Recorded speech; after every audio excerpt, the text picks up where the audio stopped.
Welcome to Happy Travelogue Passport, your ultimate guide to adventure. Did you know that the tallest mountain in the world isn't actually Mount Everest? Measured from base to summit, that title goes to Mauna Kea in Hawaii, which rises more than 33,000 feet from its underwater base, almost a mile taller than Everest. But when we talk about climbing mountains, does the height really matter? Or is there something deeper behind the urge to reach the top? What does it truly mean to conquer a mountain, any mountain? Climbing mountains has always been a symbol of challenge, adventure, and personal triumph. For centuries, people have looked up at towering peaks and felt the irresistible pull to stand on their summits. But not every mountain is Everest, and not every climber is chasing world records. I set out to climb a mountain that isn't the tallest in the world, or even in its region. Yet, the journey taught me lessons that no summit statistic ever could. There's a common belief that the ultimate achievement in mountaineering is to stand atop the world's highest peak. Everest, with its iconic silhouette and legendary history, is the dream of many. But the reality is far more complex.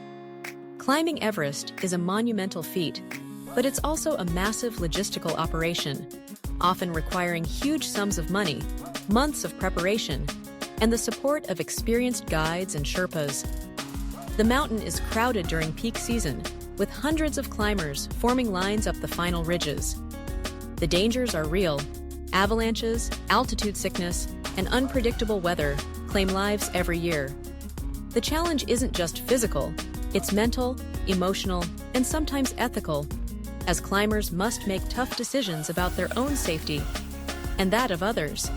The focus on Everest can overshadow the fact that every mountain, no matter its height, presents its own set of challenges and rewards. So, I chose a different path. I set my sights on Mount Baker, a volcanic peak in the North Cascades of Washington state. At 10,781 feet, it's less than half the height of Everest, and yet, it's a formidable climb. The journey started long before I set foot on the mountain.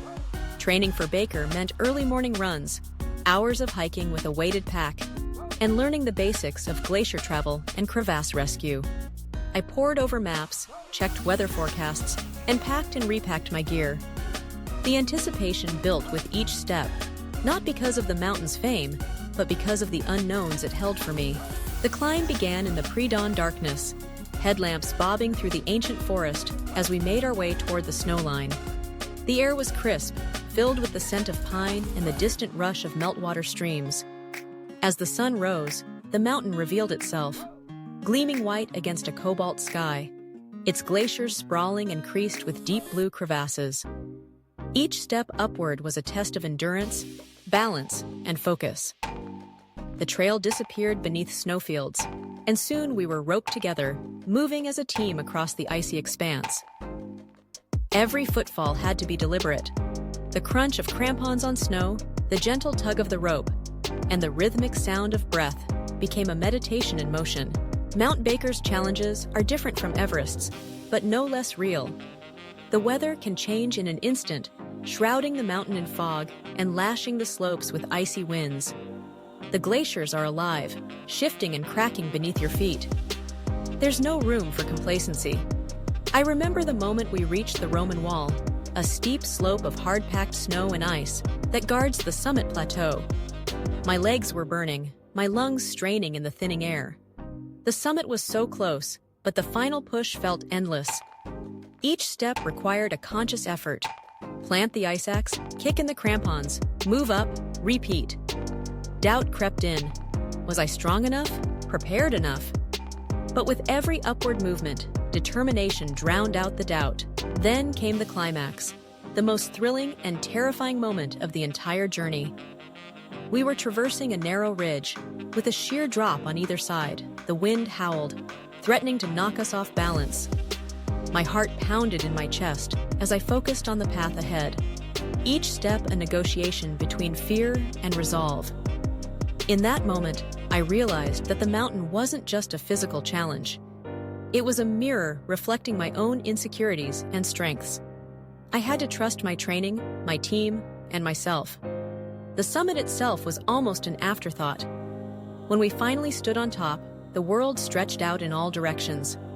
Jagged peaks, endless sky, and the quiet satisfaction of knowing I had met the mountain and myself with honesty and courage. Standing on the summit, I understood that the true value of climbing isn't measured in feat or fame. It's about pushing your limits, facing uncertainty, and embracing the journey with humility and respect. Every mountain, no matter its height, holds the power to change you.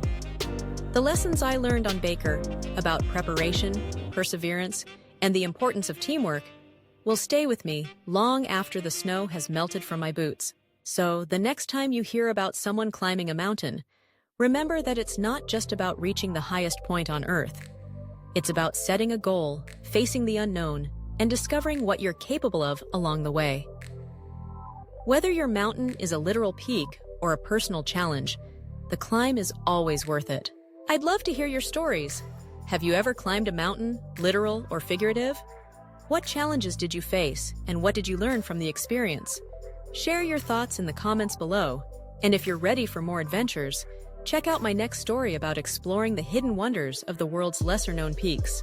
Where should I discover next? Comment below. Subscribe to Happy Travelogue Passport for more travel inspiration, insider tips, and breathtaking destinations around the world. Thank you for your watching. Like, share, and comment to connect with fellow travelers.